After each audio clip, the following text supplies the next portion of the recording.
I am Gary Parrish. Welcome back. CBS Sports Eye on College Basketball podcast, where we sometimes discuss camel fighting, dodo birds, and leaky black. The Eye on College Basketball podcast. It is presented by Jersey Mike's. Proud sponsor of the Naismith Award. Jersey Mike's would like to offer their congratulations to all of the athletes on the watch list. Per usual, Matt Norlander is here with me. If you're watching live on YouTube, honor Brandon Davies. Smash that like button. And if you haven't yet subscribed to the Eye on College Basketball podcast, please also do that wherever you subscribe to podcasts like Apple and Spotify. Let's get into it. I want to start in the Big 12, where the number one team in the AP poll resides, at least for now. That number one team is Arizona up until Monday. For about 24 hours as we tape. Yes. Yeah, they got one more sleep to enjoy this, and then it's going away. Probably because they lost to Kansas last Monday, but definitely because after losing to Kansas on Monday, they lost to Texas Tech at home on Saturday. Final score: Red Raiders 78, Wildcats 75 in overtime. JT Toppin, he went big. 31 points, 13 rebounds, 3 assists, including a big one in OT to Donovan Atwell, 2 steals, a block, a big victory. Norlander, we'll celebrate Texas Tech in a minute. I promise. First, let's talk Arizona. The Wildcats were undefeated this time last week. 7 days later, they're a 2-loss team, and the star freshman Koa Pete is injured. I guess seasons can flip on you pretty fast, can't they? I guess, but I think that much less of Arizona right now. This is kind of a life in the Big 12 situation, and in my estimation, Arizona's 2 losses didn't come until we flipped to February, and both of them came against teams that are more than capable of making the Final Four. So my image of Arizona really doesn't take much of a knock. Arizona's placement at the top of the sport takes a little bit of a tumble. Arizona no longer has claim in the here and now to the number 1 overall seed. That's certainly, newsworthy. We might not even be in this position if not for an oddly poor lack of awareness by Jaden Bradley, who lost Donovan Atwell on that 3 Atwell hit. To help get the game to overtime, Arizona would go on. Karchenkov hit 2 foul shots that even got us to the bonus session. And how about Atwell coming through and doing what he needed to do? We'll get to Tech in just a second. But Pete not being on the floor, did it have an impact on the outcome? Maybe, quite possibly, sure. I just thought the Texas Tech matched Arizona's energy. So that Arizona staff, I knew they were going to take on a loss or 2, maybe even 3 down the stretch, given the strength of the league. That's not to say anything of what they don't believe in their guys. They believe in their guys plenty, but this could wind up being just a blip, and I don't reduce Arizona's chances of winning a national championship or making a Final Four run at all by virtue of playing close and losing on the road to a really good Kansas team, and then playing close and losing at home in overtime to a Texas Tech team that, by the way, making a habit of this. I'll remind viewers and listeners, a year ago, Texas Tech was the only team to stroll into Houston. That's the Houston Cougars that lost a possession away from winning a national title. They got it done there a year ago, in addition to already beating Houston this year. So, yeah, that's where I stand on Arizona. What about you? Trivia time. If you're going to ask me the last time a number 1 team lost back-to-back games, I cannot even approach giving it to you. Is that the trivia time? Because you think it's too easy, or because you are too dumb to know such a thing? Too dumb to know such a thing. I know that the most recent team to start with a big undefeated record and lose back-to-back games is Nebraska. But I don't know the last time a team hit number 1 with back-to-back losses. Did it even happen this season? Am I that dumb? No, you're not. I mean, I'm not here to speak on how dumb you are or aren't. I don't feel like that's my place. I just took like a harassment course a few weeks ago, like the annual harassment course. Yeah. So now I know everything you're allowed to say and do, and everything you're not allowed to say and do. And I don't know that I'm allowed to comment on your intelligence or lack thereof when it comes to identifying number 1 teams that have lost twice in the same week. I guarantee you that harassment course did not cover the purview of this podcast. They could not build a long enough tutorial video to cover everything that's touched on this podcast. I completed my harassment training maybe 24 minutes before the deadline. And I got my little certificate. They emailed it to me, and I took a picture of it and I sent it to Stove. And I said, man, I just completed my harassment course. I think we need to calm down a little bit. We've been laughing a little too hard. Turns out you're not supposed to laugh this hard with your coworkers. So I don't. Right. I'm an idiot. What's the last number one team to lose back to back? Baylor, 2022. Okay. The Bears started 15-0. They were ranked number 1 in the country. Lost to Texas Tech, and then immediately in the same week lost to Oklahoma State. So it's kind of similar. Number 1 team in the country, undefeated deep into the season, not as deep as Arizona, but pretty deep into the season. And then boom, take your first loss. Boom, take your second loss.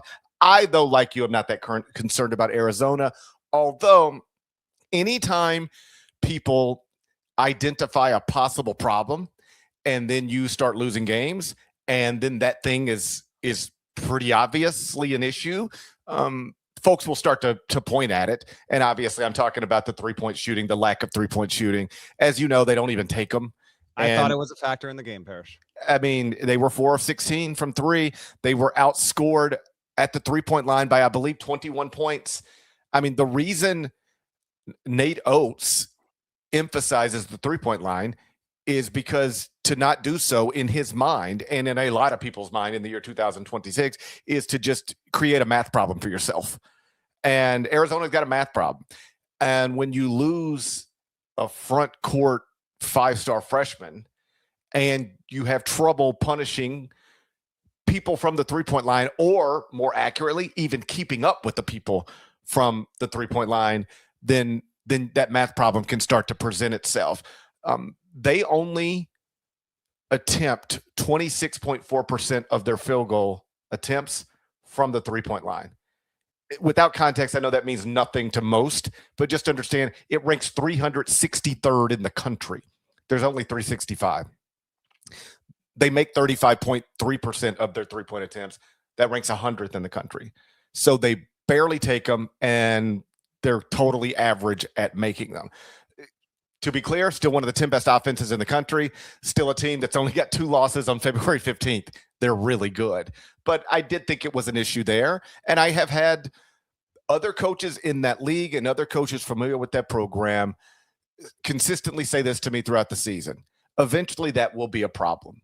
It won't prevent them from being great, but could it be the thing that prevents them from winning it all? Yes, it could be the thing that prevents them from winning it all. It could, and also it's obviously opponent dependent. So if you're watching the show, you see the stat sheet here, and Texas Tech was able to not turn it over on the road, which is significant. Only 8 giveaways. Now Arizona only had 7, but Texas Tech matched Arizona's physicality on both ends of the boards. I thought that was vital and critical in the game. They came in ready to play. So Arizona, you get them on your home floor. You get any team on your home floor, you're going to expect to win. That's a top 10 venue in college basketball. I give credit to Texas Tech. Let's transition there, because you see here, Christian Anderson, 19 points, 8 assists, 6 rebounds. He played well. JT Toppin reaffirmed his status as a first-team All-American, and maybe for good for the rest of the season. In this kind of spot, 31 points, 13 rebounds. When you watch the game, JT Toppin, you could throw multiple defenders on him in a phone booth and he'd find a way to put the ball in the bucket. Man, he is so comfortable maneuvering with force, grace, touch, escapability on the low block. He's the best player at doing it in college basketball, and I just love that southpaw lefty baby hook that he's got. It's one of the most reliable shots in all of college basketball. It's hard to be more. I mean this, GP. Texas Tech is a 6-loss team right now, and it is fairly squarely on the 4 line right now. Even with having the 3 best wins, nobody has 3 better wins in the sport in aggregate than Texas Tech. Win over projected 1 seed Duke at the Garden, win over projected 1 seed Arizona on Arizona's turf, and then the win that you've got over Houston and Lubbock, projected 2 seed, but the best 2 seed at this stage. Still, when you add up the losses, it's still fair to have Texas Tech on the 4 line, because the 3 line really is that good when you have teams that are sitting there with 2 or 3 losses at this stage. But Grant McCaslin's team, when you watch this game as it played out, they had outright belief. It felt like it was 24 going against 20,000 in that building, and they refused to die. Extremely impressive, even more so after getting to the game to overtime. I thought there was a very good moment with Grant McCaslin and Christian Anderson, where his shot to win it was a bad one, bad possession. He wanted him to pocket pass it to Toppin in the post. Why wouldn't you? Obviously, in that position, on that possession, that's what you want him to do. But I thought you saw a lot of communication, trust, tense moment on the road. You're trying to rip off what is your best win of the season, and this is better than Duke at the Garden. This is better than Houston on your home floor. This is at Arizona, and it's building in that environment. And they rallied, they steadied themselves. And this, remember, keep in mind, in the context of that ending, they flipped it was 64-57 Arizona lead into a 66-64 Texas Tech advantage before it then got to overtime. They get it done. Toppin and Anderson right now, they're the only duo in college basketball averaging at least 19 points a game this season. Toppin's numbers as of today, 21.9 points, 11 flat rebounds. He's trying to become the first Big 12 player to average at least 20 and 10 since trivia time. Last Big 12 player to average at least 20 and 10. Yeah, last Big 12 player to average at least 20 and 10 is going to be Hunter Dickinson. Huh? Why wouldn't it be Hunter Dickinson? Because it wasn't. Well, then that was money poorly spent. I'm going to check real quick here. Hold on. I do not. Well, that's up for you to decide. Hold on here. I do not think it was Hunter Dickinson. In fact, I got the stat from our research crew, so it was not Hunter Dickinson. Okay. So if it's not 20 and 10, it's 21 and 10. So if Dickinson did it, number one draft pick. Number one draft pick, is it? I'm running through it. Number one draft pick out of the Big 12. Yep. It's not Andrew Wiggins. One more. Come on. I can't think of a number. Played in the past 16, 17 years. Beasley went 2, so it's not Beasley. Durant went 2, so it's not Durant. Nope. I don't know. Maybe I'm just as dumb as you are. League is no longer in the Big 12. I mean, school is no longer in the Big 12. School is no longer. I'm just blanking. This is like a RJ Barrett moment for me. Give it to me. Blake Griffin. Oh, of course, Blake Griffin. Yep. 2000 happens to the best of us. To the best of us. Blake Griffin. I remember him well. Apparently not. Christian Anderson averaging 19.1 points, 7.7 dimes. And right now they are pacing 2B. How about this one? Teammates to average at least 19 a game in the power conference at the power conference level the past 20 years. Andrew Rousey and Marcus Howard did it for 2017-18 Marquette. Bet you didn't remember Andrew Rousey. RJ Barrett and Zion and Christian Anderson, JT Toppin, only power conference players the past 2 decades to average at least 19 a game. They've got a really good chance of doing it. You saw it on the screen earlier. If you were watching, if you're listening, you didn't see it. This is Texas Tech's 3rd win ever over the top-ranked team in the country. They've now gotten one under Grant McCasland. They got one a few years back under Mark Adams, and they got one just a few years before that under Chris Beard. So congrats to the Red Raiders on a seed line bump of a win that will pay off on Selection Sunday. And I am of the belief that they have a very healthy chance at making a Final Four run. Not saying I guarantee it, not putting them among the 8 most likely teams to do it. Toppin, Anderson, McCasland. You give me that trio, you give me the right kind of draw, absolutely. They are certainly capable of doing it. I thought it was the most notable win of the weekend, of course, and I believe it was the only instance of the entire weekend where a worse-ranked team beat a better ranked team, because there were no unranks that beat ranks over the weekend. I believe that's accurate. I will tell you one thing I noticed after Valentine's Day was done was that there just wasn't much movement in the top 25 and 1, because it was not like a wild Saturday or Sunday. I did move Texas Tech up based on the quality of that win. They're now 16th in the top 25 and 1. So that would, measure out to a 4 seed if I were trying to put the bracket together this morning. So I've got them in that range. On Toppin, I ran you through what he had in the game. Now on the season, 21.9 points, 11 rebounds, 2 assists, 1.6 blocks, 1.3 steals. He was the Big 12 Player of the Year last season. Every number I just gave you is up from last season. Now, field goal percentage down, 3-point percentage down, but just points, rebounds, assists, blocks, steals per game, all of that is up. And he's now moved into top 3 of the KenPom Player of the Year standings. I think now it's Cameron Boozer, Joshua Jefferson, and JT Toppin, 1, 2, 3 in that order. So he's terrific. I think sometimes we get caught up in, talking about the freshmen, talking about the projected top 5 picks.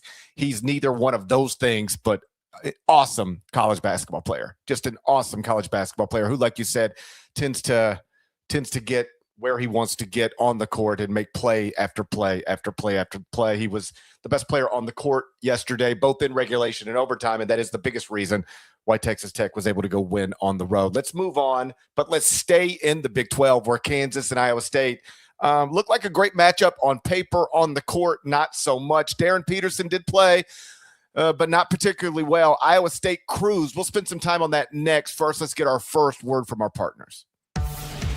When you need your sports news all the time, we've got breaking news to bring to you. CBS Sports HQ gives you a snapshot of all the sports that matter to you.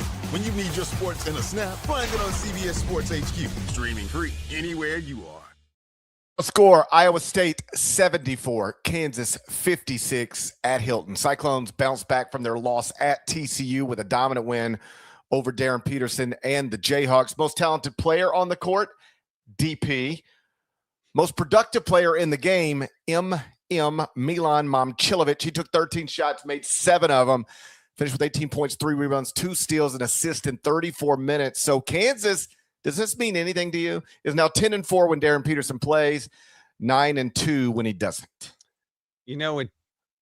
That doesn't, honestly, at this point. I take even less from the Kansas loss than I do from the Arizona loss. Kansas had not dropped a game in more than a month. It went on the road against an Iowa State team that was rightfully pissed off after the way that it blew the game against TCU. It responded well. In TJ Otzelberger's program, it is a straight line, never too high, never too low. It's going to get picked off here and there, understandable, but it can bounce back, and it's really reflective of that coaching staff. So real quick on the Kansas end, I put almost no stock into it. 19-16, Peterson didn't have a good game. Good scout for Iowa State. Itself even warned going in, the flu, all that, conditioning, we'll see how he plays. Well, in this game, 10 points, didn't shoot well from the field, 23 minutes, 3 turnovers, one of his worst 2 games of his short college season so far. But that's all I got on KU. I tee it right back to you on the Jayhawks before we dive into what this meant for Iowa State. Yeah, I don't think it means anything. That record does not make me go, you know what? Maybe they're better without Darryn Peterson. The ceiling is so clearly higher with Darryn Peterson. He had a bad game. He's been in and out of the lineup. They're still trying to get used to playing with them. He's still trying to get comfortable playing with his teammates. Hopefully the in and out of the lineup stuff is over. As always, we'll see. But here's what Saturday represented to me more than anything else. Darryn Peterson is still a teenager, and Hilton Coliseum is amazing. Iowa State is awesome. And every once in a while you're going to run into exactly what happened to them. I know Bill was frustrated afterwards. Like we've got to get a lot better if we're going to try to play in these types of games. But don't forget, just earlier in the week, they had beat the undefeated number 1 team in America. So I still, like you, what happened Saturday didn't really change my opinion in any meaningful way about Kansas. I think I dropped them a couple of spots in the top 25 and 1, but that's still a team. Whatever I thought and said they could do last week, I still think they can do those things. Momcilovic, Momcilovic, again, just awesome. He's a 6'8" junior, 3-year starter at Iowa State. He's now averaging 18.4 points, 54% shooting from the field, 51.5% shooting from 3 on 7.5 attempts per game. Wally Zerbiak, who used to make shots back in the day, has just decided to put the label on him. He calls him the best shooter in college basketball. That's debatable, I guess, but he is leading the sport in 3-point field goal percentage. Jaden Booth at Samford is making more per game, but only because he's shooting more per game. Here's a question for you. How many qualified players are shooting above 50% from 3-point range this season? Just one, Milan Momcilovic. How many qualified players are launching at least 7.5 threes per game and making at least 44.5% of them? 2, Milan Momcilovic and Donovan Atwell at Texas Tech. So both from the Big 12, but Momcilovic is a significantly better percentage from beyond the arc. He's the leading scorer for a top 10 team. He could be an All-American right now. We spent a lot of time on Joshua Jefferson, but if somebody threw out an All-American team that had Momcilovic on it right now, I would not object at all. Leading scorer, awesome shooter on awesome team. Those are the boxes you need to check to get the accolades you'd like to get. Yeah, and he's like a 6'8", stretchy big. Like, not a lot of dudes have come through college basketball over the past forever at his size, and if he can, it's going to be honestly, that's a big ask to see if he can get to the end of the season north of 50%. But whatever, let's say it's north of 47.5% at 6'8", 225. Really cool story emanating out of Ames there, because yes, between him, Jefferson, Lipsy is still a very valuable senior point guard in a season just overrun with really good ones. He's another one on the list. And then, like Killian Torrey as a very, very versatile defender who is a premier breakout candidate for a season from now. Blake Buchanan played well in this game. Momcilovic at 18, but Lipsy, Jefferson, Blake Buchanan, and then actually Jamarian Bateman, who came off the bench and had some really impactful minutes and buckets in the second half, was also significant there as well. Iowa State went 8 of 14 from 3. At one point in this game, they led by as many as 24, only 6 turnovers. It was all the more impressive because I think Iowa State started the game 1 of 10 from the field. So they did not come out of the gate roaring by any means. Kansas had an opportunity to pounce, couldn't get it done. It wasn't a high-scoring game. And then, Bateman with 3 triples off the bench, I thought was key there. And congrats to Iowa State. 4 wins in a row at home against Kansas. That hasn't happened since the back half of the 1980s. So Cyclones fans are loving that. They're feeling good. They've yet to lose at home. They get arguably their biggest test in a day from now, but we'll talk about that at the end of the show. Well, I mean, we can touch on it here just because, like, how cool is it to be an Iowa State fan right now? First off, your team's awesome, so it like starts there. But in a span of 3 days, you get Darryn Peterson in Kansas coming into your building and Kingston Fleming's in Houston. No. I mean, that's better than an NBA schedule. It's awesome stuff, yes. I mean, just terrific. So, can't wait to, just like every Monday, I'll settle into my hotel room and go, okay, Big Monday, don't let me down. I'll turn to wrestling I'll turn to Monday Night Raw if I have to. But Big Monday, I'd rather spend it with you. Don't let me down. And we got a great one. Yes, we'll get to that later on in the show. Up next for Kansas, if you're interested, at Oklahoma State on Wednesday. So that's Bill Self back at his alma mater. One more result / headline from the Big 12 before we move on. Final score, BYU 90, Colorado 86 in overtime. Rob Wright got a career-high 39. Good for him, but it's one of those wins that comes with a loss because Richie Saunders, he left very early. And earlier today was diagnosed with a torn ACL. He is done for the season. I'm hesitant to ever say anybody's done for their career. I live in the same state as Trinidad Chambliss. Okay, so to Saunders' own telling of it in his IG post, he said it's over. Yeah, so, hey, there's still time for a lawyer to get involved. So until we start next season. Hey, Richie, with all due respect, Nate Oates will decide whether you're done playing college basketball or not. Okay, that's gonna be up to Nate. Okay, Nate will get in touch with you, and you guys can he'll help you figure out if you're done with college basketball. But so we'll see. As always, we'll see. But I mean, just crushing. I mean, just yes. Like yes. I mean, like you're having an incredible season. You're playing with a future. I mean, who knows? At worst, top 3 pick. You've got a chance to maybe have the best season in your school's history. All this stuff is on the table and realistic, and then boom, it's just over. You'll never get it back. There ain't, like, according to him, in all seriousness, jokes aside, it's done. He'll never play college basketball again. That is heartbreaking. Just absolutely heartbreaking.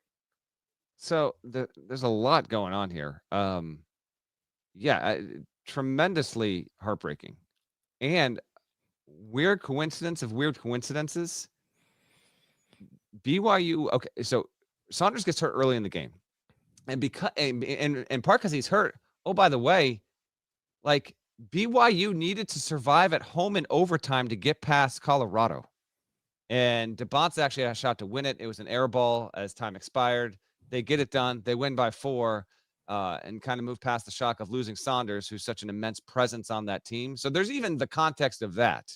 Like that's eyebrow raising. They got the win, but you should beat Colorado in regulation and by double digits on that home floor. So there's that. They honor Jimmer Fredette and retire his number and his jersey at this game, which, just as like half joking aside, it is the school rule but it is insane that you made Jimmer Fredette wait 15 years to have his number retired. It's the school rule. So do what you want to do. Man, they got so many rules at that place. I know. I went on local BYU TV a week ago and poked fun and called out. I playfully called out former athletic director Tom Holmoe, and I said, this is all Tom's fault. This is all Tom's doing. He's not even there anymore to take the hits. I'm blaming Tom Holmoe. It's absurd to me that Jimmer Fredette had to wait 15 years. And then, but here's the connective tissue on this. This team, the hopes connected to it are the greatest since Jimmer Fredette's senior year. And what happened that season? They lost one of their most important players to a different scenario. Tell them why. Tell them why. Different scenario, and it effectively cost BYU a chance at making a Final Four run. Now we have history rhyming with itself. It is spooky. I know BYU fans watching and listening to this, shouts to the thems, are probably plenty distraught over this because it's like, you've got to be kidding me. 15 years ago, it's because of premarital sex. Oh, and man. Now it's because of a torn ACL to Richie Saunders. But of all the games for it to happen, he goes down early on the night they're honoring Jimmer. Just weird stuff there. I feel so terrible for Richie Saunders. This significantly affects BYU's outlook moving forward. Our poll here is, what do you think BYU will end up seed-wise now that it has lost Saunders for the season? Most common response is a 5 or a 6 seed, and then that's 47%, so almost half the people watching live. We've got a healthy live audience number right now. And then 7 or 8 seed is at 38%. No one basically thinks that they've got a chance at a 4 or better. I would agree with that. And not many of you think it'll be a 9 or worse, which hopefully that's the case. But I remind you, BYU lacks high-end wins to this point in the season. Richie Saunders played, was it 125, 128 games, 128 games in his career, local kid, Riverton, Utah. I thought he was pacing toward being a first-round pick. Just a gamer, big shot taker, big shot maker, averaging 18 points, 5.8 rebounds, 2.1 assists, shooting close to his career average from beyond the arc. He's just a tick under 39% from three for his career this season. He's at 38%, and he was one part of a very important trinity for BYU with DeBonsa and Wright. And it was a great sign that Wright just popped off for 39, but now Saunders is out of the equation. And what can be like, if you tell me right now that BYU is going to play in an Elite Eight game this season, then I'm going to tell you that AJ DeBonsa is going to up it another notch or 2 or 3 and put on a player of the year type rally from now until the end of March. Because if you don't watch BYU on a game-by-game basis, you don't quite appreciate how much Saunders does to keep that offense fluid, how he takes pressure off of DeBonsa to allow DeBonsa to do that, how he opens up the lanes for Wright to be a setup guy, even for other guys on the team. The Arizona loss is the biggest headline, but to me, it's a 1A to what this news popped an hour before we went live here. Saunders being out for the season is 1B headline for me coming out of the weekend. This is borderline devastating for BYU.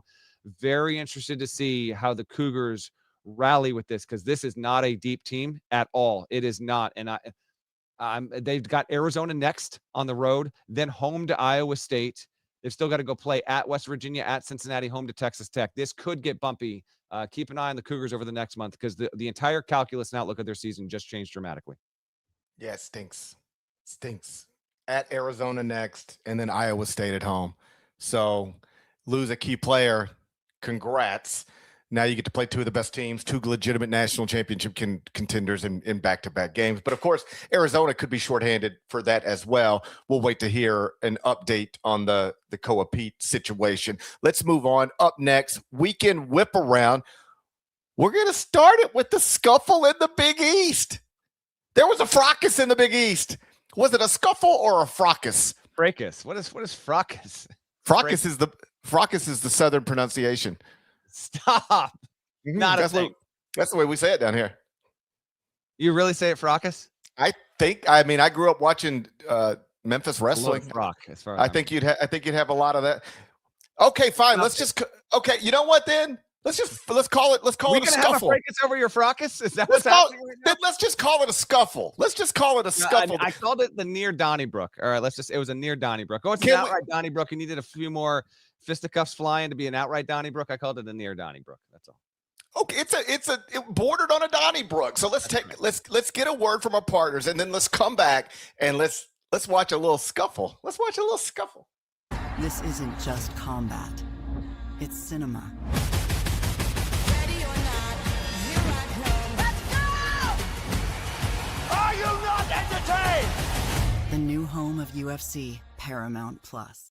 It's time for the weekend whip around. Let's start in the Big East where we got a basket brawl. Final score, St. John's 79, Providence 69, I guess. I don't know. 6 players were ejected after what has been described as a scuffle. Josh, I believe we have it. If so, let's watch it together before we criticize Duncan Powell for being a weirdo. Storm. Hopkins running the floor. Hopkins. And he is whacked. Whoa. Hard foul. Hopkins springs up.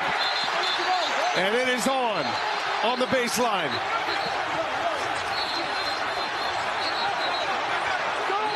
Powell just took a swing. It's not good. Only thing we were missing is Isaiah Stewart. We just needed an Isaiah Stewart to take this to the next level. Flying everywhere. Yeah, this didn't quite have it on the. And this is was going that to take Hornets a while to unravel. We might get some ejections here. That was Hornets Pistons, I believe. Yeah, this was a really, really hard foul. All right, so let's just start at the beginning. For people who don't know, that's Bryce Hopkins, former Providence player, back at Providence. The fans treated him the way you would expect the fans to treat him. First game back, by the way. Yeah, that's what you're looking at there. That's unacceptable. Like that's cheap. That's not funny. That's not cool. That's not tough. That's cheap. That's dangerous. Obviously, he was removed from the game. I think it triggers an automatic suspension. If I were Kim English, I'd add more onto it. I don't want that guy representing my program doing stuff like that. Yeah, and if you didn't know who Duncan Powell was going into the weekend, it's understandable. He's a 4-year player who's been to 4 different schools, started at NCAA, Sacramento State, Georgia Tech, now at Providence, and a weird scene just all around. I had this game up on the multi-view, and basically I only had it up because I wanted to see if Providence could keep it close against Hopkins. Like, you've got Providence, a bad team, had a bad year. Kim English's seat is scorching hot. Can you play for some pride? And then next thing I know, I thought this was like 1 or 2 swings away from really getting extremely ugly. Fight every so often in college basketball is obviously going to get it's going to create a little bit of a burst of a response. I get all that. We're not looking for it, but we don't need to be too precious over it. But at the same time, the foul is so egregiously terrible. Like, I understand when the play starts, he's trying to make a play on the ball, but it's almost as if he changed his mind in midair and decided, nah, this is over and I'm taking out Bryce. And then he's like popping off to the crowd. Providence fans are responding to it. St. John's guys had people off the bench. Rick Pitino getting in the middle of the melee. I was like, Rick, get the hell out of there. What do you like? I saw him as yellow at first. I'm like, I get that. I'm like, what the hell is Rick Pitino doing on the floor right now? Thankfully, he got out of there unscathed, and it was not the fight wasn't as bad as it could have been. I have a very random stat for you, by the way. I asked our research team for the last time that there was a high major game, particularly because I feel like once every 2 or 3 years at the low major level, we sometimes get just like a brutal fight some way or the other, and you get a bunch of people tossed out, and this kind of thing can be hard to track. But I wanted to know the last time a high major game had at least 6. This game had 7, at least 6 player ejections. That was not the Kansas State Silvio De Sousa, because that happened with like a second to go. So that like doesn't even really count. It was the end of the game. I wanted to know in-game, big fight, mass ejections, Alabama, Minnesota in 2017. When they played with only 4 dudes. Correct. Was it 4? Was it maybe 3 on 5? The point is, the 2 most recent instances of mass ejections in the middle of a game at the high major level have both randomly involved a Pitino coaching on the sideline. Just Richard Pitino was coaching Minnesota the year that happened. Very, very bizarre. And that was our colleague Avery Johnson was on the other side of that game, by the way, against Rich Pitino and the Golden Gophers there. Obviously, there's no place for this. There was another one that was bad too, right? There was another cheap shot later in the game and another ejection. So there was 7 in total. Providence's whole program is a disaster at the moment. I didn't appreciate Rick Pitino afterward trying to tell the media what they could and couldn't ask his players. It's a major incident. Like, I get it, he wants to protect them, but like grown men, they can speak to what happened on the floor. But whatever. He knew what was awaiting them when they walked in the press conference. St. John's gets the win. And at the time, I want to say Johnnies were down 1 at the time of the mass ejections. Then they rally, they win, they get it done on the road, and they avenge their loss, by the way. St. John's has not lost since it fell at home to Providence on January 3rd. So that makes, 10 wins in a row at this point, GP? But yeah, ugly scene. Like, more than that, just like a stupid scene. Like, there was no reason for this whatsoever.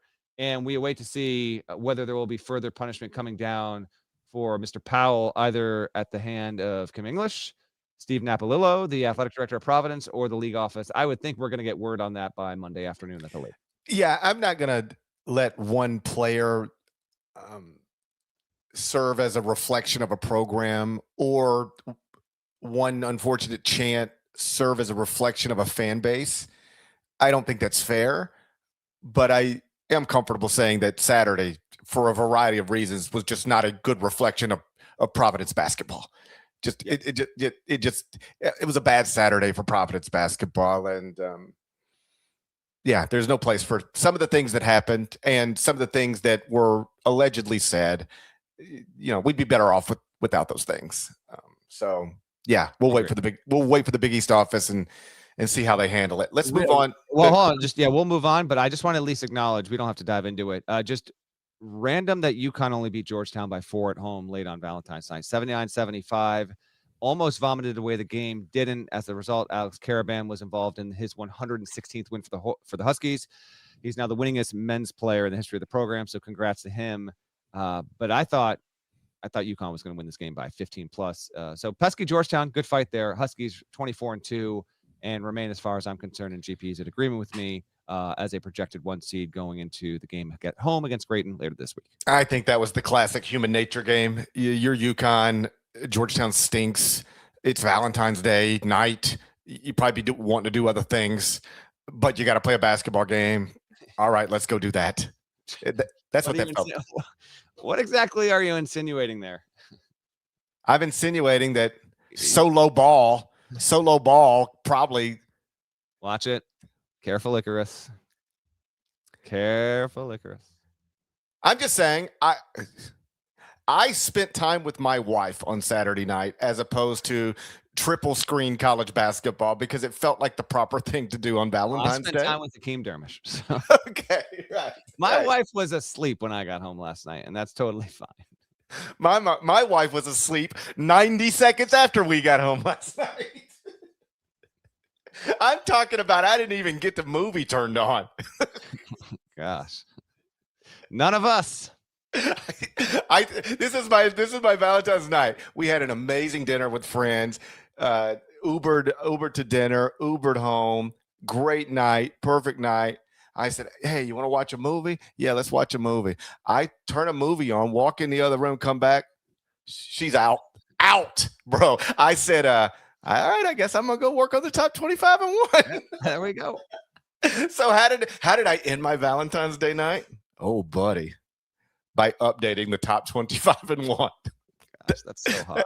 It is hot. It's the last thing I did before I went to bed on Valentine's night. You know what it feels like to slide a team from number 7 up to number 5? Oh, but now you're going to be the one who gets us in trouble. Now it's going to be you. For years, they've been saying it was going to be me. It's starting to sound like it's going to be you. Anyway, what were we talking about? Oh, yeah, UConn. That's what I chalked that up to. UConn didn't want too horny to want to play basketball. UConn was too horny to want to play basketball. Solo Ball had his mind on other things, I'm certain. What's the next league? The Big Ten, please. I think it should be the Big Ten. What do Let's we go got? to the Big Ten. Michigan, you're not going to believe what they did. Added another 30-point win over a likely NCAA tournament team. These guys, Dusty's like, hey, guys, you know who we're playing today? And they're like, UCLA, coach. He's like, yeah, of course, UCLA. But more than that, UCLA probably going to go to the NCAA tournament. So you know what we're going to do to them, right? Yeah, coach. What are we going to do to them?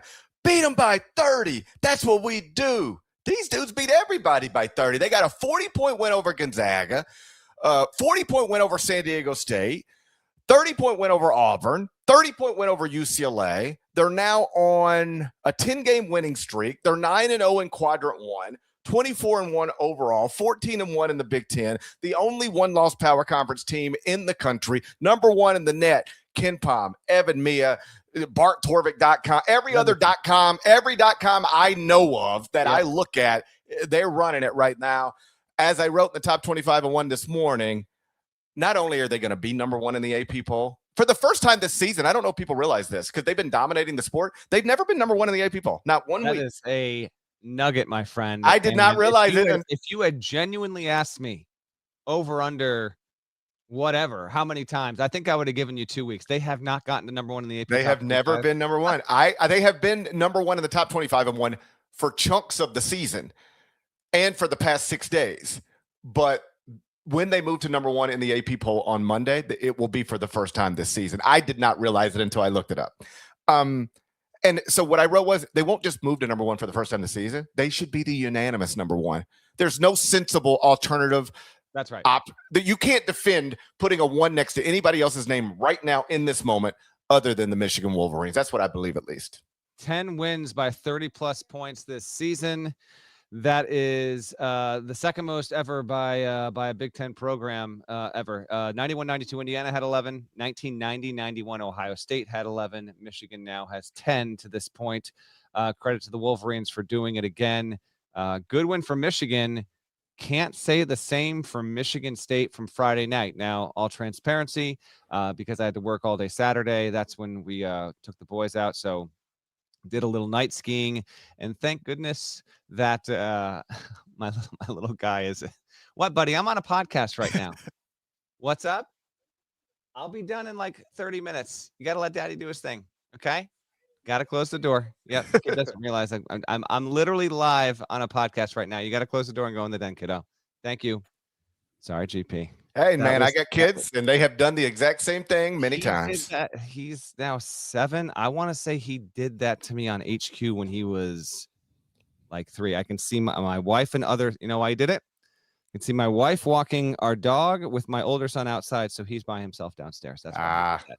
But he did, like when he was out, maybe 3, he popped on HQ live fit with me, like those moments we've seen go viral. He did that, so it'd been a minute. Apologies, folks watching live. Hey, nothing better than kids. We did take the kids out on Friday, and so I did watch some of this driving back. Had it on the phone, and it just credit to Wisconsin. I mentioned Texas Tech has the best trio of wins in the country. Wisconsin is number 2. Wisconsin has win at Illinois, win at Michigan. Michigan's only loss of the season, and then not even close. I mean, they roasted Sparty on Friday night. Badgers are 18-7 so far this season. Nick Boyd 29 points. John Blackwell 24, and watch out for Wisconsin. I know they've gotten 7 losses here. I don't know what seed they're going to end up with, but they helped shake up the race for second place in the Big Ten all the more by not even giving Michigan State any hope. So I know that's all the way back on Friday night, but wanted to inject that as well. Yeah. So I did watch Friday night. That is the night we sat in front of the television. I once again fell in love with the Olympics. Oh man, I'm all in on this Olympic stuff now. I feel like an Olympics expert at this point. I'm all in. I'm not even joking. Tonight, you know what I'm looking forward to doing? Like watching tape delayed Olympics. You weren't up with me watching Schifrin at 7:30 a.m. Eastern? I don't need to know nothing. I was dialed in, buddy. I don't need to know nothing. I won't spoil it for you, even though the headline's been on our website for like 6 hours now. I intentionally try not to look because I just would rather. Okay. But like I watched Quad God. I already knew what was happening with Quad God. I already knew it. But that was fascinating to me. Like the moment was just too big for him, and he acknowledged that. He was like, "I just could not handle this. This is crazy." Yeah. Anyway, so sitting down watching Michigan State, Wisconsin, and the Olympics. We had a party Friday night. I swear to God, this is the oddest basketball thing my wife has ever said to me during a game. We're just sitting there and it's quiet, and we're just sort of, we got everything going. And she out of nowhere, she goes, I really like Jeremy Fears. And I said, what? I said, what do you even like? The initial shock was, how do you even know who Jeremy Fears is? This is crazy to me. And she's like, I said, what do you mean? She's like, I like watching him play, and I know he's been struggling, but like, I think he seems like he's got a good heart. And I was like, where is, like, I don't even know, like, where is I feel like you're pranking. I felt like I was getting pranked. I had no idea she was carrying around opinions about Jeremy Fears. So anyway, we settled into that, had fun watching that. Then, of course, you get the Michigan game this weekend. Purdue goes into Iowa, 78-57, wins that one. The Boilermakers have turned their thing around. People were starting to ask big questions about them. They've now won 4 in a row, including 3 on the road. Then Illinois knocks out Indiana at home on Sunday afternoon. Kylan Boswell made his return. I'm just popping through some Big Ten stuff right now. Boswell made his return. Stojakovic was out for, I believe, the second straight game. He's got a high ankle sprain that's problematic, but Boswell was back, made an impact pretty early, and Illinois really had no problems with Indiana. So the updated Big Ten standings, Michigan, of course, alone atop, 14-1 conference record. Illinois now alone in second, 12-3 conference record. Then you've got Purdue and Nebraska tied for third at 11-3, and then Michigan State and Wisconsin tied for fifth at 10-4. Now, check this out. Tuesday in the Big Ten is going to be awesome. We might end up starting Wednesday morning right there, because everything I'm about to say is not necessarily the expected outcome, but it's all totally reasonable outcomes. If Purdue beats Michigan on Tuesday, and Michigan State beats UCLA, and Wisconsin beats Ohio State, and Nebraska beats Iowa, all of those things are possible, then the top 6 teams in the Big Ten will be within 2 games of each other. And we'll have a fun conference race going forward. Clearly, Michigan is still the favorite. And if Michigan's able to get past Purdue, then, you know, that's a possible loss that they just remove from consideration. But if Purdue is able to get Michigan on Tuesday and the other games go the way I just explained them, we've got a Titan conference race, and maybe the most interesting one we got at the power conference level. We have a chance at that. See how the results break over the next few days to thicken it all the more. I thought it was important for Purdue to steady itself. It gets the sweep of Iowa, by the way. Now a 4-game winning streak after its 3-game slide there. So that was notable. By the way, Purdue has shot 37% or better in 12 consecutive games from beyond the arc. Keep that in mind as we move forward. But for me, just the 2 losses in the Big Ten that I thought were significant. One, Iowa. It's now 2-5 in quad 1. It was a no-show. 13-game losing streak against ranked opponents. Iowa's yet to beat a ranked opponent this season, and that dates back to the McCaffrey era as well. So we'll see. Like, they just Sturts didn't get off to a good start, and then he wound up having like 19 in the game. No one else had double figures. Outclassed like up and down the whole way through. I was not as good as I thought it would be at the start of the season. I had him in the top 30. I'm going to be off on that. I think Iowa makes the tournament, but it's just not. It's not. I expected more in this spot, and we'll see how it plays out the rest of the season. And then Ohio State had it against Virginia, up double digits. That game was in Nashville. It came out earlier in the day on Saturday. You know, John Mobley Jr. is out indefinitely with a hand injury. He's their second leading scorer. He's their best 3-point threat. That's very significant for Ohio State, which now feels very vulnerable to not even making the NCAA tournament. Like, flash into that game, up 11 on Virginia, a Virginia team that has now won 11 of its past 12, is a firm 4 seed at this point. Would have been just massive. I don't think Ohio State has defeated a quad 1 opponent yet either. 0-8 in quad 1. So there are a couple teams, and we can get to more of them here in other leagues in just a second, but there are a couple teams that really had hinge point type of games this season, or this weekend. And in a variety of different ways, let them slip through. Iowa wasn't even competitive. And then Ohio State just could not close out against Virginia. There might be some ruling. We are 4 weeks from Selection Sunday right now. And if you made me pick right now, I don't think the Buckeyes get there. I think they needed this win over Virginia. You get a non-conference opportunity middle of February against a good team, quad one opponent, and you let it slip. I think they're going to regret that, and it portends bad things for the Buckeyes. Yeah, this is like North Carolina from last season, right? Like, yo, man, when are you going to get one of these things that everybody says you need? They're now 0-8 in quadrant one. They're top 40 in the net, top 40 at KenPom. That puts you in at-large computer range, but eventually you got to beat somebody. I mean, remind me, is Ohio State's athletic director on the selection committee? I don't think so. Okay, then eventually you're going to have to beat somebody. Yeah. All right. I do not believe Ross Bjork is on the committee. Yeah. Then eventually you're going to have to beat somebody, all right? North Carolina, they had other things going on last season. I'm joking. We jest. We're just joking. But eventually you're going to have to beat somebody. 3 more quadrant one opportunities for the Buckeyes left in the regular season based on current projections. It's at Michigan State next Sunday. Good luck. At Iowa on February 25th. Maybe that's one you can get. Because, like, if Iowa gets to the NCAA tournament, I'm with you. I'm not going to rule it out. But if they do, buddy, it is only because of the brilliance of Ben McCollum and the brilliance of Bennett Sturts. Because there ain't much else going on there. And then the last one would be against Purdue at home 2 weeks from today. Fill up your building and go try to knock out Braden Smith and Trey Kaufman-Renn. You might need to get 2 of those to feel like you're moving in the right direction. Definitely got to get 1. If we're sitting here talking about after all that's done, they're 0-11 in quadrant 1, then you better go win the Big Ten tournament. And if you're 0-11 in quadrant 1, you ain't winning the Big Ten tournament. Let's move on to the ACC. Final score: Duke 67, Clemson 54. Rough week for Clemson. A week ago at this time, 10-1 in the ACC, tied atop the conference standings with Duke. They haven't won a conference regular season championship at Clemson since 1990, and they were at least theoretically in position to do it this time last week. So much so that when I would say on television or wherever something like, Duke's going to win the ACC, like I just sort of said that, like sort of just off the cuff the other day, and it got clipped and it was on the internet floating around. And it was like, Duke's going to win the ACC. And then so we're trying to figure out who's going to finish second. And some Clemson fans were like, yo, man, we're tied for first. Show some respect.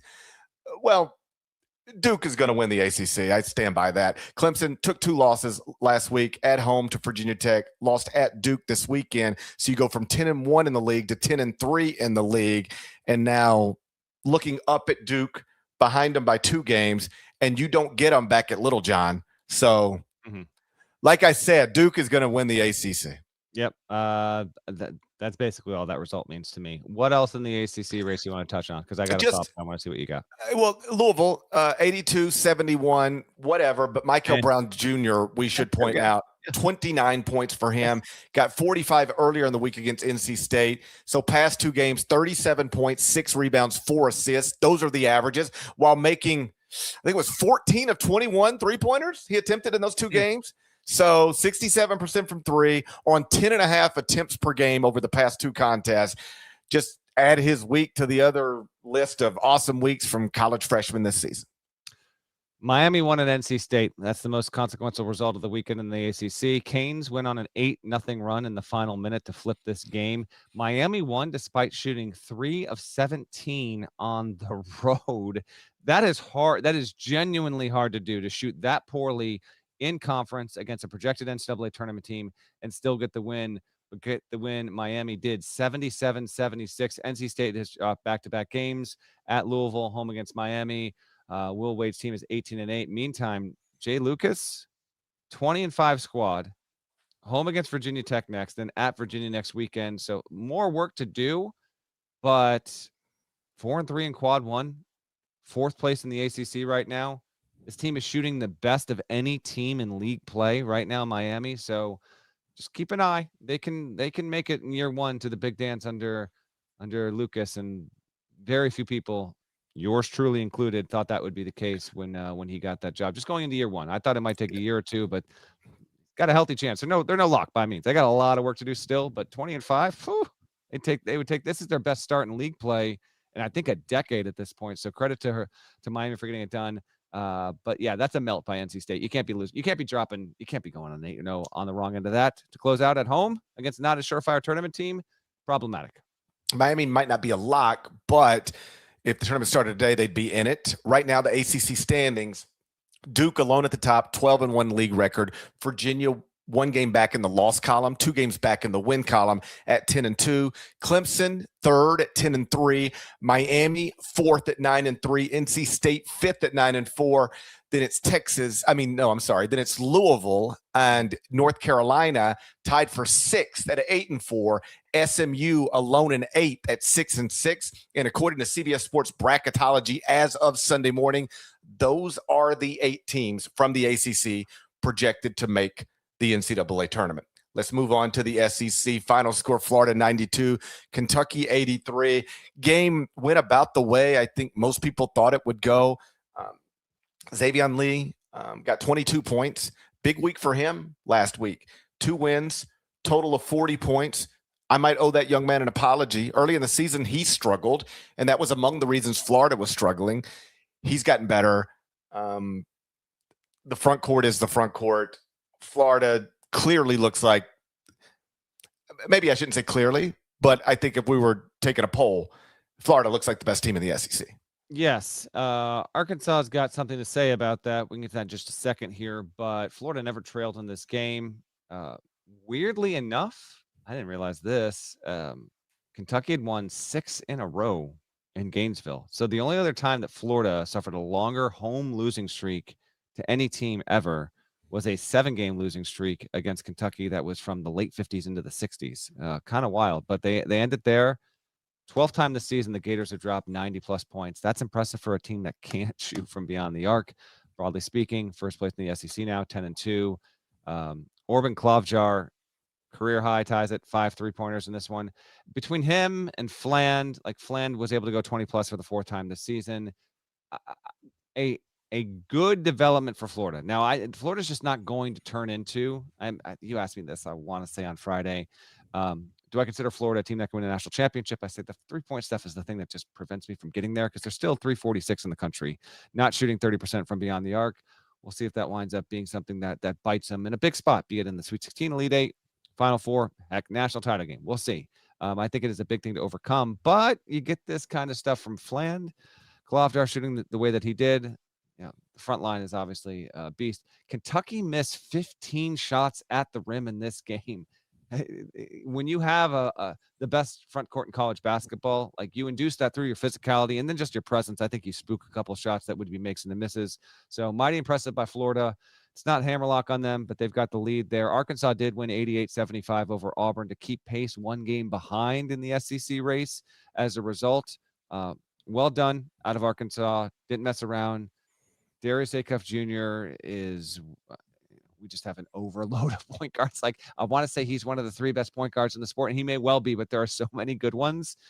He was awesome again. He's now averaging 21.2 points, 6.3 assists, and Billy Richmond had himself a nice game as well. But real quick on Auburn, it's lost 4 in a row. It has the number 1 strength of schedule in the country, by the way. Toughest schedule. Auburn no one's played a tougher schedule than Auburn. Hey, thanks, Pops. Thanks, Pops. No. I appreciate the job, but you didn't have to give me this schedule. It's 14-11. Still, I think, projected into the field, and I think that would be justifiable at this point. But you're getting high up there on the loss total. How about the fact that Keyshawn Hall, 4th leading scorer in the SEC, Auburn's most important player, he's been suspended. Stephen Pearl said conduct detrimental. He's sitting down. I don't know when we're bringing him back. He's not playing in this game. This is a massive game on the road for your NCAA tournament resume. And so I think it's a pretty grown-up to say. I don't know what Keyshawn Hall did or didn't do.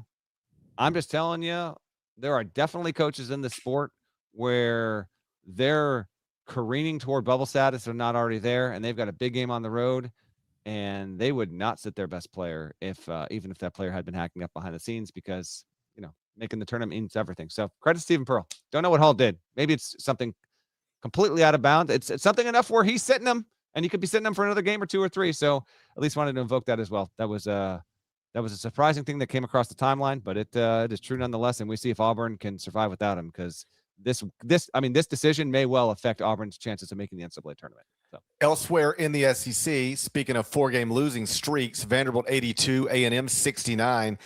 Buckyball has gone from 7-1 in the league to 7-5 in the league. I think when they were 7-1 and alone atop the SEC standings, despite being unranked, we said, listen, this is largely schedule induced. We'll see where it goes from here.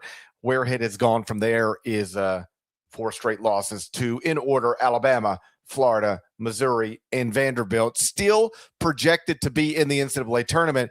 But CBS Sports Bracketology, as of Sunday morning, has them all the way down as an 11 seed, just like Missouri, by the way, who lost at home to Texas 85-68.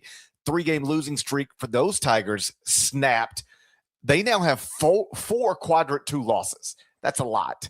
But they are projected in the tournament right now, according to CBS Sports Bracketology. If you're interested, the SEC would lead all conferences in bids with the number being 11.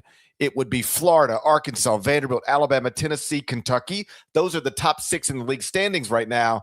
In addition to those 6, Texas, Missouri, A&M, Georgia, and Auburn in the field, according to CBS Sports Bracketology. But Missouri and A&M now both projected as 11 seats. I mean, Georgia's careening out of control. I mean, Georgia lost at Oklahoma. Popcorn machine lit on fire. Woo! In the concourse in Norman. Georgia is lighting its tournament resume on fire. So you said 11 projected right now. That number's not going to stay. Between Georgia, A&M, Mizzou, Texas, Auburn, at least one of those teams will play itself out of the field, if not 2. I still think 9's on the table for the SEC. The other teams just aren't going to get there. South Carolina, Ole Miss, Mississippi State, Oklahoma, LSU. Those aren't going to get there. It will not be 11. There's just no way. I don't want to say there's no way. I find it highly unlikely the SEC winds up with 11 in the tournament. There's too many teams that are too wobbly near the cut line. Before we start looking ahead, there are 3 ranked teams from outside of the traditional power structure. All 3 played this weekend. Let's acknowledge them. It's number 12, Gonzaga, number 18, St. Louis, number 23, Miami University. All 3 won this weekend. Gonzaga at Santa Clara, 94-86. The Zags are now 25-2. St. Louis won at Loyola Chicago, 86-59. The Billikens are now 24-1. Miami University beat Ohio, 90-74. The Redhawks are now 25-0. What stands out to you from those? Gonzaga got a good push at Santa Clara. That was a big one for the WCC race. Had Santa Clara won, then we'd have a real situation where Gonzaga might not win the WCC regular season championship in its final season in the league, but they get it done. And Gonzaga still has to go and wrap the regular season in 2 weeks against St. Mary's. St. Louis, no surprise there. They continue their tour there. We'll talk more on the Billikens later this week on the pod. Miami at 25-0. Just love to see this story continuing. Miami is now, I love these nuggets our research team gives us, longest win streak with at least 70 points scored in every game of the win streak in the past 30 years. Miami's only one of 3 schools to get there. They did it 98-99. Duke did it, lost in the title game. Gonzaga did it 2019. From the end of 2019 through 2021, they did it 35 consecutive wins of at least 70 points. That Gonzaga team also lost in the title game. Redhawks to the title game? Who's to say? By the way, Travis Steele said on College Game Day on Saturday morning, credit to Reese Davis for playfully prodding on this. If they get to Selection Sunday undefeated, he will wear a Speedo on national television. Now, I'm here to further clarify that Travis Steele can't wear a Speedo and then wear some shorts or some joggers over it. No. You get there, you commit to the bit, Travis. Speedo, white thighs and all showing. Let's lean into it, make college basketball that much more fun. They still got to do it. It's still a long shot statistically right now to do it, but he did say if they get there, and honestly, why the hell not? I actually had someone in the coaching industry who's friends with Travis. I sent out that tweet when it happened, like he said it, and I sent it out, I don't know, like 3-4 minutes later. And this coach texts me, he goes, "Hey, this just woke up a couple group chats. When did he say this?" Meaning like a couple group chats with Travis Steele and some other coaches. Hey, did he actually say this? Because it's really alarming to the rest of us out there. So he's on the hook. I would love to see it happen. That would be genuinely amazing if not only we had an undefeated mid-major team going into the tournament, just an awesome thing for college basketball. If that happened, and then Miami's got a really good swim team, and then they convert that into just a great visual and some great content one way or the other. So Steele, be a man of your word. You do it, we want to see it. Absolutely. Who knows where the story's going to end? I'm just decided to enjoy it while it's ongoing. They're 25-0. Strength of record is 25. Wins above bubble, 35. They started 127th at KenPom. They're now up to 84th. So they've improved 43 spots. Yeah, they're supposed to win most of these games they play, but they have won 4 different times this season as an underdog. College basketball's only undefeated team. Right now, CBS Sports Bracketology has them as an 11 seed. So they don't have a lot of wiggle room. They just don't. They've got to avoid these landmines that are out there. Everything left on the regular season schedule, quad 3, quad 4. Up next, quad 3 game at UMass. KenPom, huge. That's really, KenPom's got it. I'm taking a trip out to Indiana. If I was not getting on a plane, I'd be driving up to Amherst Tuesday night. That is a big one, yes. KenPom has it Miami 84, UMass 80, but it's just 84-80. It's a losable quadrant 3 game, which might say something about – which might highlight some of the stuff some of the skeptics have liked to thrown out, but I'm not getting caught up in that. 25-0, strength of record is 25. Next up, UMass, quad 3 game. They would be wise to avoid losing it. Before we get out of here, let's look ahead to the AP poll. We'll try to predict that 1 through 10. I'll go 1 through 10. I'll go 1 through 10 with you. We'll try to go 1 through 10 on the AP poll. We'll look ahead for the next couple of days. First, though, let's get one more word from our partners. When you need your sports news all the time, We've got breaking news to bring to you. CBS Sports HQ gives you a snapshot of all the sports that matter to you. When you need your sports in a snap, find it on CBS Sports HQ, streaming free anywhere you are. Orlando, the Associated Press top 25 poll will update Monday, like it does, and barring a massive surprise, Michigan is expected to move to number 1. The Wolverines should be the number 1 unanimous team in the AP poll on Monday. If I were predicting it, here's the way I would have it. First, just let me run you through the top 10 of the top 25 and 1. This is what the top 10 of the top 25 and 1 will be on Monday morning. Number 1, Michigan. Number 2, UConn. Number 3, Duke. Number 4, Arizona. Number 5, Houston. Number 6, Iowa State. Number 7, Purdue. Number 8, Nebraska. Number 9, Kansas. Number 10, Illinois. If I were predicting the AP poll, I would have it slightly different than that. Here's what I think it's going to be. At least the top 5, and then I'll turn it over to you. Michigan at number 1, followed by number 2, Houston. Number 3, Duke. Yes. Number 4, Arizona. And number 5, UConn. That would be my prediction. It looks like you don't agree. So we agree Michigan will be number 1. There's no argument. They need to be the unanimous number 1. Number 2, Houston beat Utah and Kansas State this past week. Houston will jump up to 2. Duke will be number 3. Beat Pitt, beat Clemson. So that means Michigan and Duke, which are going to play next Saturday. It will not be a 1 versus 2. It will be a 1 versus 3. That's our expectation. I'll be genuinely surprised if Duke jumps Houston for number 2. I have UConn at number 4 because UConn didn't lose. I think Arizona losing 2 will drop them from 1 to 5. UConn beat Butler and then narrowly beat Georgetown at home. So I've got the Huskies at 4, Arizona at 5, and then I'll give you my 6 to 10, and you see where you. Well, let me stop you here for just a second, because I agree it's going to be Michigan, Houston, Duke, and then I agree it could be Arizona, UConn in either order. I went Arizona ahead of UConn, at least in the AP poll, because I assume some AP voters are going to look at that and say, hey, I know that team beat that team, so I'm going to keep that team ahead of that team. If otherwise the resumes are pretty similar, I'm going to keep the team that won the game when they played each other in front of that other team. I'm not saying you should do that. Yeah, we're just trying to predict AP poll voter behavior. Okay, go ahead. So anyway, we think that the first 5 teams that come off the board are going to be Michigan, Houston, Duke, Arizona, UConn in some order. We agree with that. Yeah, and then 6 through 10, I think actually gets a little tricky here. I will say, I'm interested to see how much we disagree on this. So this is just these are my dart throws. I will say Iowa State at 6. Now it lost to TCU, but by virtue of beating Kansas, I'll say it's 6. It was already obviously, sitting there top 10 as is going into the week. Gonzaga didn't lose, so I have the Zags at 7. Purdue didn't lose this past week. It beat Nebraska, and then it beat Iowa. The Nebraska win was an OT, so I've got Purdue at 8. I'm trying to speak this into existence because Florida has been a top 10 team for weeks now. I'm going to say Florida jumps from 14-9 after beating Georgia and then handling Kentucky. And then I will say Kansas with the win over Arizona.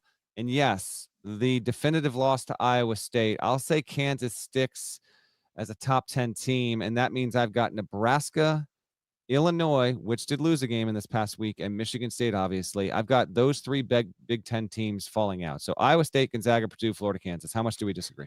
A lot. Okay. Obviously reasonable, but we are I'm not saying this is my top 10. I'm trying to predict what it will be. I just want to be clear about that. That's right. I've already told you what my top 10 would be right now. It's Michigan, UConn, Duke, Arizona, Houston, Iowa State, Purdue, Nebraska, Kansas, Illinois, in that order. My prediction for the AP poll would be this: 1 Michigan, 2 Houston, 3 Duke, 4 Arizona, 5 UConn.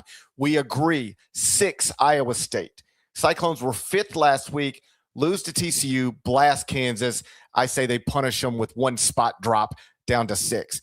I got Purdue jumping all the way, and this might be where I'm a little off, but I've got Purdue jumping from 12 up to number 7, or rather 13 in last week's AP poll, up to number 7 in this week's AP poll. They're on a 4-game winning streak, beat Nebraska and Iowa in road games this week. At number 8, I got Nebraska. Lost to Purdue this week, beat Northwestern, was 7th last week. I got them dropping to 8th. At number 9, I would have Illinois.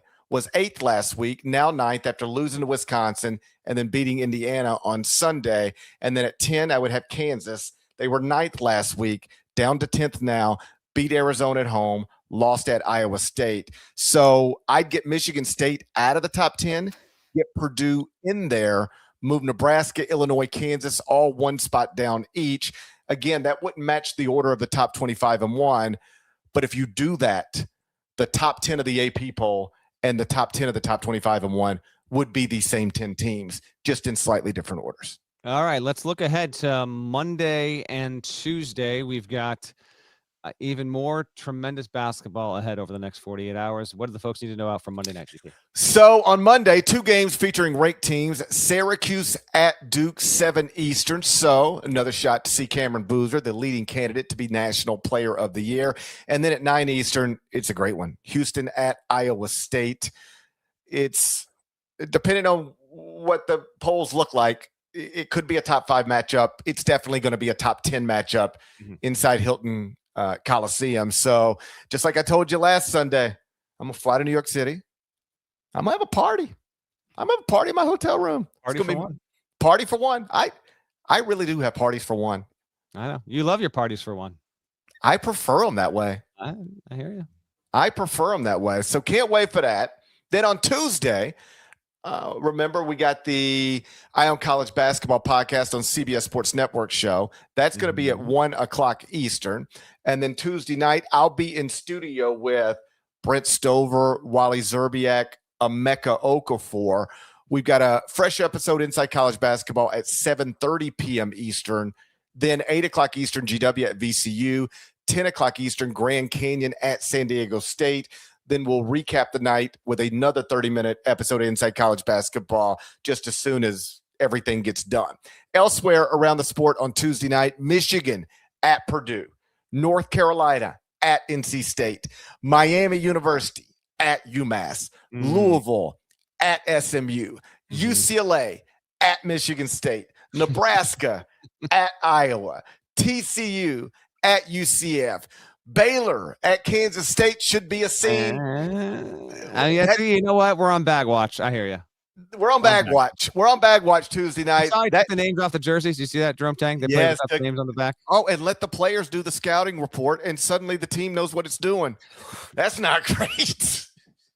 That would be an ironic plot twist when the it'd be like my kids are out there raising hell, and as soon as the show is over, I was like, you know what, the next show on Tuesday, you guys can do it. You guys do it. and then they plan the show and execute it, and it's better. I'd be like, the bar is low, honestly. I'd be like, what is going on? No, that was the interesting headlines out of KSU's loss this weekend. I'm sorry, I take that back. I misspoke. It was not a win. Honestly, names you're playing at Houston. It was the wrong team, wrong time. Oh, it was right, man. Everything. There ain't nothing I'd have rather done less this weekend than go to Houston if I were Kansas State. All right. So no names on the back of the jerseys. Players handle the scouting report, and the team kind of looked competent in spots. So I saw some Kansas State fans chirping about that. Hold up. We are now letting the players do the scouting report, and we look better. Yeah. So that's probably one I might have kept to myself, but whatever.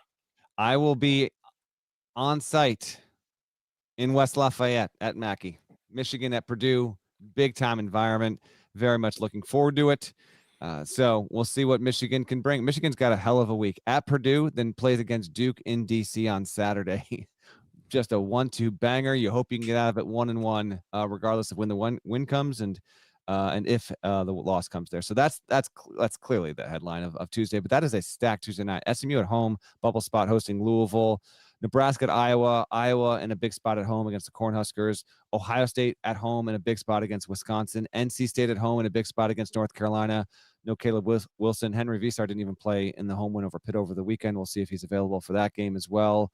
Georgia's tournament resume is just frittering away. It's on the road against Kentucky. UCF took a bad loss over the weekend. It tries to stop the bleeding at home against TCU, which is also a vintage bubble team there. So one after another. Tuesday night is just stacked beyond belief. We will be raring and ready to go on Wednesday morning. Tuesday show is coming next, but Wednesday, I'll be coming to you live from West Lafayette in the hotel room that morning. We will have plenty to get to, and we'll obviously lead on the outcome of what happens at Mackey Arena. All right, that's a show. Shouts to Devin Downey. Shouts to Chester, South Carolina. Terry Teagle's a legend. Huck Larnell, thank you guys once again for watching, listening to the Eye on College Basketball podcast. If you're not subscribed, please go subscribe anywhere you subscribe to podcasts like Apple and Spotify. There's more of us than there are of them.